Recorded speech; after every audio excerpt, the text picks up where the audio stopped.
Josué capítulo 2, versículo 1 está escrito: Então Josué, filho de Num, enviou secretamente de Sitim 2 espias e lhes disse: Vão examinar a terra, especialmente Jericó.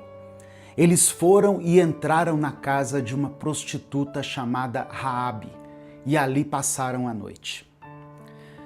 Toda grande conquista começa com passos aparentemente pequenos, mas decisivos. O povo de Israel estava às portas da terra prometida. Moisés havia morrido. Josué então assume a liderança. E antes que qualquer milagre público aconteça, Deus começa a agir nos bastidores. Josué capítulo 2 nos mostra isso com muita clareza. Nós já ouvimos muitas pregações sobre a queda dos muros de Jericó. Certamente você já ouviu. Essa primeira batalha sobrenatural que Israel venceu. Mas antes da queda dos muros, antes das trombetas e da vitória visível, Deus já estava trabalhando no coração de pessoas improváveis, que seriam peças-chave para que Israel seguisse rumo à conquista. E uma dessas pessoas era Raabe, uma prostituta. Hoje o Espírito Santo me levou a falar sobre ela. A paz do Senhor, meu querido irmão, minha querida irmã. Quem fala aqui é o pastor Edivaldo Oliveira e nós estamos começando mais um devocional Minuto com Deus. Algumas pessoas perguntam assim: o canal chama Minuto com Deus, então as mensagens deveriam ser de 1 minuto, né? Eu dei esse nome ao canal Minuto com Deus e no começo eu fazia mensagens de 5 minutos apenas. Mas com o tempo foi mudando a duração. Só que o nome permaneceu o mesmo. A ideia que eu tive foi assim: sabe quando você quer conversar com alguém e pergunta para essa pessoa: você pode me dar 1 minuto? E na maioria das vezes a gente sabe que aquela conversa não vai ser só de 1 minuto. Enfim, o nome ficou Minuto com Deus. Mas a duração das mensagens varia de acordo com a necessidade. Antes de continuar, eu quero pedir que você dê o like no vídeo. O seu like é muito importante para nós. Faça isso agora, porque se deixar para o final você acaba esquecendo. É isso que faz o nosso canal crescer. É por isso que o YouTube recomenda esse vídeo para mais pessoas. E muita gente é alcançada pela palavra de Deus. Aproveita que você vai dar o like e se inscreva no canal, ativando as notificações, porque assim você passa a fazer parte dessa grande comunidade de fé que busca a Deus todos os dias. Irmãos, nós temos que entender que Jericó não era só mais uma cidade. Jericó era uma fortaleza estratégica, uma das cidades mais antigas e protegidas do mundo naquela época. Seus muros eram largos, havia portas reforçadas e a vigilância era constante. Jericó representava a primeira e mais forte barreira entre Israel e a promessa. Humanamente falando, era uma cidade praticamente impossível de ser conquistada. Josué, que agora estava liderando o povo, envia 2 espias de forma discreta. Diferente do que tinha acontecido lá no passado, lá em Números, lembra? Quando 12 espias foram enviados e o relatório deles trouxe medo ao povo, agora não há uma exposição pública e nem alarde.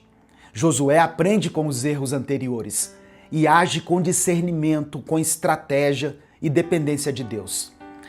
Esses 2 homens acabam entrando na casa de uma mulher improvável, chamada Raabe. Raabe era uma prostituta e morava ao lado do muro da cidade. Um detalhe que não é apenas geográfico, mas profundamente simbólico. Ela vivia entre o dentro e o fora, entre a cidade condenada e uma esperança que ainda parecia distante. Só que algo havia acontecido no coração dela. Quando Raabe conversa com os espias, ela faz uma das confissões de fé mais impressionantes do Antigo Testamento, que está registrada em Josué capítulo 2, do verso 9 ao verso 11. Ela diz assim: Eu sei que o Senhor deu a vocês esta terra. Vocês nos causaram um medo terrível, e todos os habitantes dessa terra estão apavorados por causa de vocês. Pois temos ouvido como o Senhor secou as águas do Mar Vermelho diante de vocês quando saíram do Egito, e o que vocês fizeram a leste do Jordão, com Seom e Og, os dois reis amorreus que vocês separaram para a destruição. Quando soubemos disso, o povo desanimou completamente, e por causa de vocês, todos perderam a coragem, pois o Senhor, o seu Deus, é Deus em cima nos céus e embaixo na terra. Irmãos, essa declaração é extraordinária, porque Raabe não havia visto o mar se abrir, ela não tinha saído do Egito, não recebeu a lei através de Moisés, ou seja, ela não fazia parte do povo da aliança. Ela apenas ouviu o que Deus havia feito. A fé de Raabe nasce pela audição. E a palavra de Deus diz isso em Romanos 10. A fé vem pelo ouvir, e o ouvir pela palavra de Cristo. Mostrando que a fé é gerada no nosso coração quando escutamos e absorvemos a mensagem de Deus e os seus ensinamentos. Enquanto Jericó estava tomada pelo medo e pela expectativa do juízo, Raabe toma uma decisão corajosa. Ela escolhe não resistir a Deus, mas se render a Ele. E quando ela toma a atitude de esconder os espias, Raabe estava arriscando a própria vida. E ela faz um pedido simples e profundo para aqueles homens: que a sua casa fosse poupada. Os espias então fazem um acordo com ela e dão uma instrução muito específica. Ela deveria amarrar um cordão escarlate na janela pela qual eles tinham descido. Esse detalhe aqui, do cordão escarlate, não é decorativo e nem acidental. Ele carrega um significado teológico profundo. O cordão escarlate funciona como um sinal visível da aliança, uma marca de identificação e um meio de salvação em meio ao juízo que viria sobre aquela cidade. E esse cordão nos leva imediatamente a lembrar do episódio do Êxodo. Lembra? Quando o povo de Israel marcou os umbrais das portas de suas casas com o sangue, para que o juízo não entrasse. Em Jericó, algo semelhante acontece. A cidade seria destruída, os muros cairiam por terra, o juízo de Deus se manifestaria, mas uma casa seria poupada. Não por mérito, nem por justiça própria, mas por causa de um sinal vermelho exposto publicamente. Do ponto de vista teológico, existe uma ligação entre o cordão escarlate e o sangue de Jesus. Não de forma forçada ou alegórica, mas de maneira tipológica. O cordão não salvava por si mesmo, assim como o sangue nas portas do Egito não era mágico. Ambos apontam para uma realidade maior. Eles antecipam o princípio da redenção, que se cumpre plenamente em Cristo. Toda a Escritura caminha nessa direção. O Novo Testamento nos ensina que, sem derramamento de sangue, não há perdão dos pecados. Raabe não conhecia o nome de Jesus, mas ela confiava no Deus que salva. E Deus honra essa fé. A fé de Raabe não ficou só no discurso, ela se expressou em obediência. Raabe fez exatamente como ela tinha sido orientada. Ela manteve o cordão visível na janela, reuniu sua família dentro de casa e permaneceu ali. Isso nos ensina que fé verdadeira não é só uma convicção interna, mas é uma resposta prática à palavra de Deus. O cordão precisava estar na janela, visível, exposto.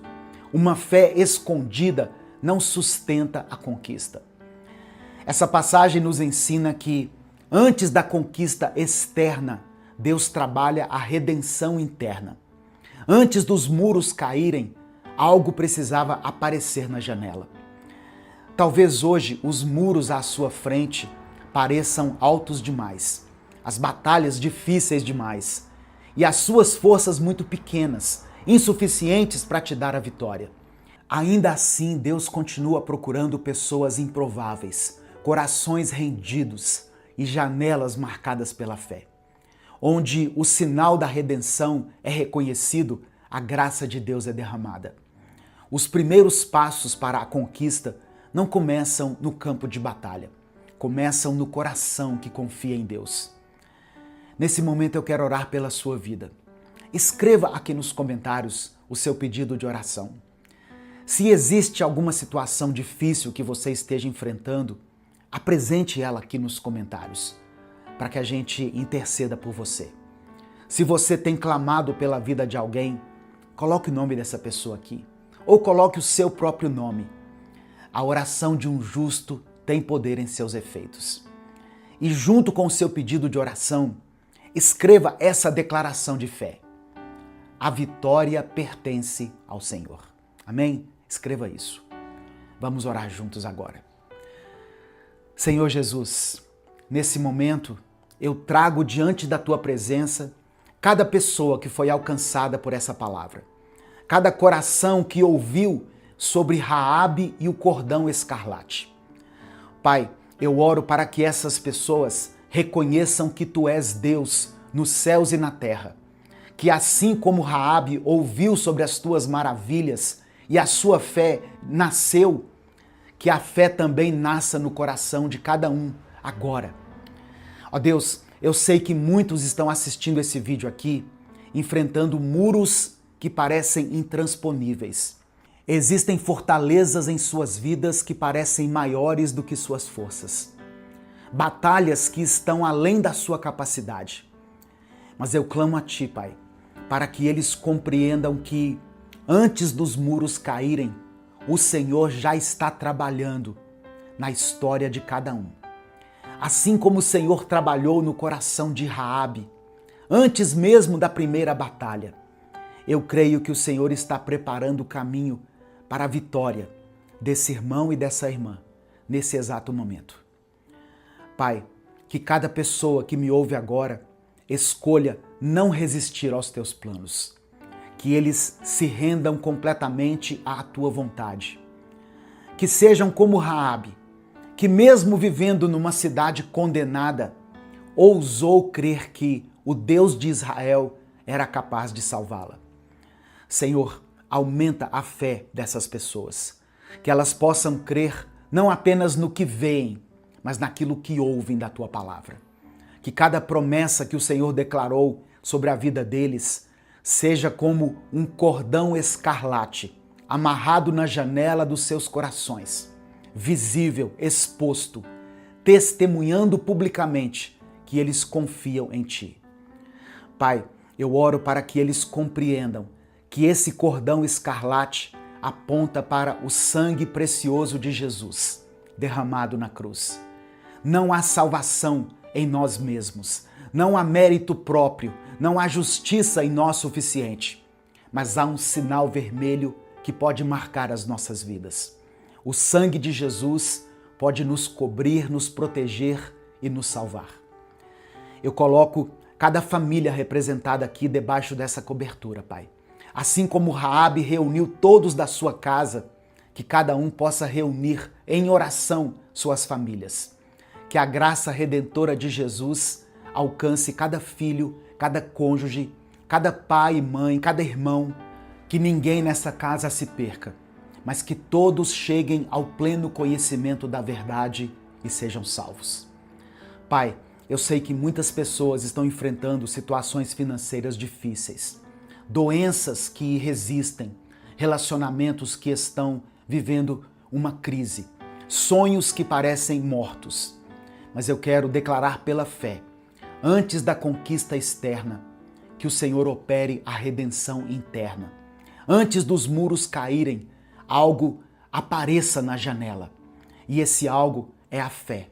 A fé que confia, que obedece, a fé que se mantém firme, mesmo quando tudo ao redor está desmoronando. Ó Deus, que cada uma dessas pessoas possa manter esse cordão visível. Que a fé deles não seja escondida, mas exposta publicamente. Que que as pessoas vejam neles a marca da redenção, o sinal da aliança, a evidência de que pertencem a Ti. Pai, eu creio que o Senhor está procurando pessoas improváveis nesse momento. Pessoas que o mundo descartou, que a sociedade julgou, que as circunstâncias tentaram destruir. Mas o Senhor é especialista em transformar, em reescrever histórias. O Senhor pegou uma prostituta de Jericó e colocou ela na linhagem de Jesus. O Senhor pode fazer o mesmo com cada pessoa que está me ouvindo agora. Senhor, eu oro para que os primeiros passos para a nossa conquista não comecem no campo de batalha, mas comecem aqui nesse momento de oração, nesse coração que decide confiar, nessa decisão de obedecer. Onde o sinal da redenção seja reconhecido, que a graça do Senhor seja derramada. Que eles reconheçam agora que só o sangue de Jesus tem poder para salvar. Só a Tua graça pode nos sustentar. E apenas a Tua fidelidade pode nos levar à vitória. Que na janela de cada vida seja amarrada um cordão escarlate da fé. Que permaneçam dentro de casa em obediência e que aguardem com esperança o dia em que os muros cairão e a vitória se manifestará plenamente em suas vidas. É no nome de Jesus que eu oro. Amém. Se essa palavra falou ao seu coração e você percebe que Deus está te chamando para dar os primeiros passos rumo a uma nova etapa da sua vida, eu quero te fazer um convite muito especial. Aqui no Ministério Minuto com Deus, nós desenvolvemos o Vida Abundante, um método pensado para ajudar você a caminhar com mais equilíbrio, maturidade espiritual e clareza nas áreas mais importantes da sua vida. O Vida Abundante não é apenas um curso, é um processo de crescimento, fundamentado na palavra de Deus, que te ajuda a alinhar a sua vida espiritual, emocional, familiar e financeira, para que você viva aquilo que Deus já preparou para você. Assim como Israel precisou se organizar antes da conquista, muitas vezes nós também precisamos ajustar áreas da nossa vida para avançar com segurança. Se você sente que esse é o tempo de amadurecer, de fortalecer a sua fé e de viver uma vida mais plena em Deus, eu te convido a conhecer o método Vida Abundante. O link está aqui na descrição do vídeo e no comentário fixado. Que Deus te abençoe, te fortaleça e te conduza em cada passo dessa jornada. Minuto com Deus é um projeto evangelístico independente. Se você quiser apoiar o trabalho que nós fazemos aqui, seja membro do canal ou nos apoie através da nossa chave Pix, que é o nosso CNPJ e está aqui na descrição do vídeo e no comentário fixado. Eu sou o pastor Edivaldo Oliveira. Esse foi mais um Minuto com Deus. Eu quero que essa palavra motive você a louvar mais a Deus, a entoar louvores a Deus, a adorar a Deus. Não espere o domingo na sua igreja para você louvar a Deus. Louve a Ele na sua casa, no seu quarto, no chuveiro, onde você estiver. Louve a Deus, exalte a Ele pela sua grandeza. Tenha um coração grato a Deus. Pastor, eu nem sei cantar direito. Não é disso que eu estou falando. Deus não está preocupado com as notas que você atinge enquanto você canta. Deus não está preocupado se você sabe ou não cantar direito, se você sabe ou não a letra da canção. Ele está de olho na atitude do seu coração. Amém? Ele está de olho na atitude do seu coração. E é interessante, irmãos, que o louvor também, ele é para nós uma arma de guerra. É isso mesmo. O louvor é uma arma de guerra. Eu quero ler o texto que está em 2 Crônicas, capítulo 20. 2 Crônicas, capítulo 20, versículos 21 e 22.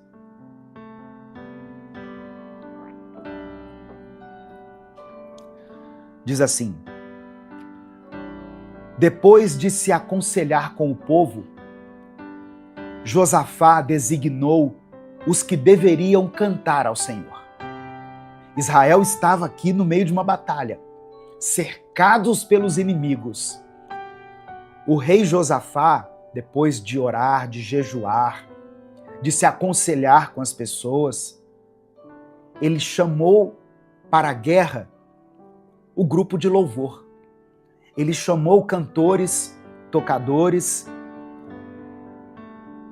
e o texto diz que, vestidos de ornamentos sagrados e marchando à frente do exército, deveriam louvar a Deus, dizendo: deem graças ao Senhor, porque a sua misericórdia dura para sempre. No momento em que, verso 22, no momento em que eles começaram a cantar e a dar louvores, o Senhor pôs emboscadas contra os filhos de Amon e de Moabe, os amonitas e os moabitas, e os do monte Seir, que vieram contra Judá, e foram derrotados. Israel cercado pelos inimigos, o rei Josafá pediu a Deus uma orientação. Deus disse para ele: se posicione, vá para a batalha, mas à frente do exército, coloque pessoas que entoem cânticos, que louvem a mim. E foi isso que Josafá fez. Ele colocou na frente do exército pessoas louvando a Deus. E sabe o que aconteceu? Os inimigos, os exércitos inimigos, que eram 3, eles lutaram entre si. Eles se derrotaram. Israel venceu essa batalha sem ter que lutar. Qual a arma que Israel usou? O louvor. E o que eles cantaram? Deem graças ao Senhor, porque Ele é bom e a sua misericórdia dura para sempre. Em outra versão está escrito assim. Tem um teólogo chamado Matthew Henry que disse o seguinte: o louvor prepara o caminho para Deus agir. Quando os cânticos antecedem a espada, o poder de Deus se revela de forma sobrenatural. Eu vou falar de novo aqui agora para o pessoal do Instagram, porque eu fico assim, ó. Aqui, quando eu olho para cá, eu estou olhando para uma câmera que está transmitindo pelo Instagram. Quando eu olho para cá, eu estou falando para as pessoas que me acompanham pelo YouTube. Tá bom? Então eu vou falar agora para o Instagram. O louvor prepara o caminho para Deus agir. Você pode dar um glória a Deus? O louvor prepara o caminho para Deus agir. Quando os cânticos antecedem a espada, o poder de Deus se revela de forma sobrenatural. Louvado seja o nome do Senhor. Irmãos, louvar a Deus antes da vitória é colocar a nossa fé em ação. Isso é fé. Cantar um cântico de louvor a Deus antes que você receba a vitória é uma expressão de fé. É declarar: Deus já venceu. Deus já me deu a vitória. Ainda que os meus olhos não estejam vendo, mas eu creio que o Senhor já me concedeu a vitória. Muitas pessoas falam do cântico de Miriam. Lembra que Miriam cantou depois que Moisés abriu o mar, né? Depois que Deus abriu o mar através de Moisés e eles passaram em terra firme. Do outro lado, Miriam cantou. Só que antes dela ter essa vitória, antes deles obterem essa vitória, o texto diz que todo o povo estava murmurando. Então, o cântico de Miriam, depois da vitória conquistada, eu não estou dizendo que ele não é correto. Nós temos que louvar a Deus, agradecer a Ele pelas vitórias que nós recebemos. Mas por que Miriam não cantou lá, enquanto o exército estava se aproximando? Foi o cântico certo, mas na hora errada. Eu posso dizer assim. Porque ela louvou a Deus, ela exaltou o nome de Deus depois que a vitória foi conquistada. Quantos estão entendendo, digam amém. Escreva aqui nos comentários, amém, eu estou entendendo. Então, louvar a Deus antes da vitória é fé. Isso se chama fé. É você declarar, Deus já me concedeu a vitória. Se o Espírito Santo falou com você através dessa palavra, dê o like no vídeo, se inscreva no canal e ative as notificações. Quer assistir a mensagem completa? Clique aqui no link que está na descrição do vídeo. Que Deus abençoe a sua vida em nome de Jesus. Evangelho de João, capítulo 3, versículo 16. Deus amou o mundo de tal maneira que deu o seu Filho unigênito, o seu único Filho, para que todo aquele que nele crê não pereça, mas tenha a vida eterna. Todo aquele que crê em Jesus não morrerá, mas receberá a vida eterna. Ah, pastor, eu conheço gente que acredita em Jesus e morreu. Ele morreu a morte física, mas a morte que João está falando aqui é a morte espiritual. É a morte que vem depois da morte. O nosso corpo é pó, é limitado, é finito. A Bíblia diz assim, que o homem foi feito do pó e ao pó voltará. Essa é uma verdade incontestável. A morte é uma verdade incontestável. Acredite você em Deus ou não. Eu sei que tem gente que crê em Deus, tem gente que crê no universo, numa energia cósmica, mas a morte é uma verdade que une todas as religiões, as crenças. Nós que somos cristãos, cremos numa vida depois da morte. Então, se você crê que depois da morte haverá vida, que tal você garantir a sua passagem para a vida eterna, entregando a sua vida para Cristo? Tudo isso que você está correndo atrás aí é importante, eu sei. Você precisa de dinheiro, você precisa do seu trabalho, da sua produtividade, do seu celular novo, da sua roupa bacana. Amém, glória a Deus. Mas saiba que isso não é o fim de tudo. Isso não é o que mais importa na vida. Os bens terrenos são passageiros, irmãos. A segurança e a vida eterna são permanentes. Em Romanos capítulo 6, versículo 23, o apóstolo Paulo escreveu assim: o salário do pecado é a morte. Todos nós somos pecadores. Em Romanos 3, Paulo fala isso. Todos pecaram e destituídos estão da glória de Deus.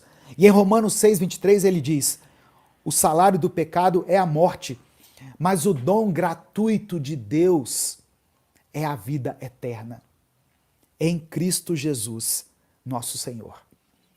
A nossa fé em Jesus nos garante que, mesmo diante da brevidade da vida, nós receberemos a promessa de algo eterno, duradouro, infinitamente mais relevante do que essa vida que nós temos aqui agora.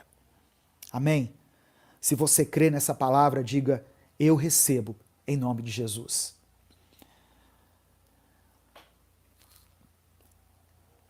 Eu recebo em nome de Jesus. Escreva isso aqui nos comentários. Eu sei que tudo isso vai passar. Inclusive a sua dor, o seu sofrimento, a sua angústia, a sua tristeza. Um dia tudo isso vai passar. Se a nossa vida se resume somente a esse tempo aqui na Terra, nós não teríamos sentido nessa vida. A vida é mais do que isso, meu irmão. A vida é mais do que isso, minha irmã. Essa é uma palavra que serve de esperança para você, que tem vivido uma vida, muitas vezes, com dificuldade, uma vida pelejada, uma vida miserável, uma vida onde você somente tem experimentado dor, perdas, luto, tristeza. Haverá uma vida eterna para você desfrutar. E essa também é uma palavra de esperança para aqueles que tiveram que se despedir de pessoas amadas. Ele partiu para a vida eterna. Ela partiu para a vida eterna. A vontade de Deus é que todos cheguem ao pleno conhecimento da verdade e sejam salvos. Por isso que eu estou pregando essa palavra aqui, para que muitas pessoas cheguem ao pleno conhecimento da verdade e sejam salvas. Amém? Receba Jesus no seu coração. Receba Cristo no seu coração. Eu sei que muitas vezes você tentou preencher o vazio aí dentro da sua alma com o sexo, com as drogas, com o jogo, com, não sei, com a tecnologia, com as redes sociais, com um monte de coisas. E aí você deita a sua cabeça no travesseiro, você percebe que aquele vazio ainda está dentro de você. É porque falta você beber dessa água viva que é Jesus. Aquele que beber da água que Jesus lhe der, nunca mais terá sede.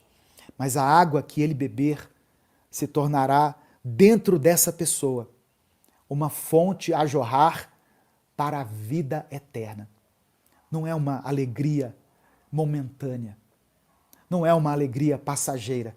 Não será uma alegria que, quando o dinheiro acabar, a alegria também vai acabar.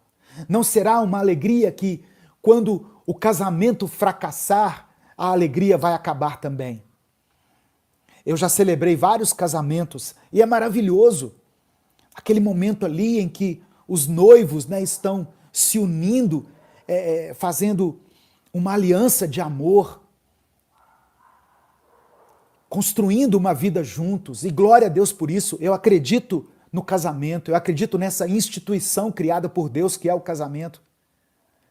Mas eu recebo centenas de mensagens dizendo assim: pastor, meu casamento acabou, a minha vida acabou. Não, ainda que o seu casamento tenha acabado, a sua vida não acabou. Porque a proposta de Deus, a vontade de Deus para a sua vida não é apenas um casamento, mas é que você desfrute da vida eterna ao lado dele, ao lado de Jesus. É isso, meu irmão, é isso, minha irmã. Pastor, eu tinha um emprego há mais de 20 anos numa empresa, me mandaram embora. Acabou tudo para mim. Não, não acabou. Não acabou. Muitas vezes Deus usa até mesmo as circunstâncias para nos fazer aproximar dele. Quantos de nós estamos aqui hoje buscando a Deus, servindo a Deus, porque passamos lá atrás por um momento de dor, de dificuldade, de angústia, de perda. Tivemos que passar pelo vale, às vezes o vale da sombra da morte, para nos aproximarmos de Deus, para conhecermos a Deus. Quantas pessoas? Pessoas às vezes famosas. Eu estava vendo a entrevista de um jogador, eu acompanho futebol, né? Eu sou meio vidrado em futebol.